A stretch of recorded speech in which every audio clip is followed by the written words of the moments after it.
கொத்தமல்லி ஆஞ்சிட்டு இருக்கு. இதை வச்சு என்ன பண்ண போற?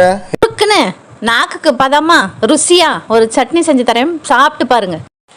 அதுக்கு ஒரு பாத்திரத்தில் எண்ணெய் ஊற்றி பச்சை மிளகா, சின்ன வெங்காயம், பூண்டு, ஒரு சின்ன துண்டு புளி, ஒரு தக்காளி, கொஞ்சமாக சோம்பு சேர்த்து அதை நல்லா வதக்குனதுக்கப்புறம் கழுவி வச்சுருக்க கொத்தமல்லி கீரையை அதில் போட்டு ரொம்பவும் வதக்காமல் ஓரளவுக்கு அரைவேக்காடாக வதக்குனதுக்கப்புறம் அது மிக்ஸி ஜாரில் இல்லை அம்மியில் நீங்கள் அரைச்சி சுட சுட சாப்பாட்டுக்கு போட்டு எங்கள் அப்பாவுக்கு கொடுத்தா ரியாக்ஷன் நீங்களே பாருங்கள்.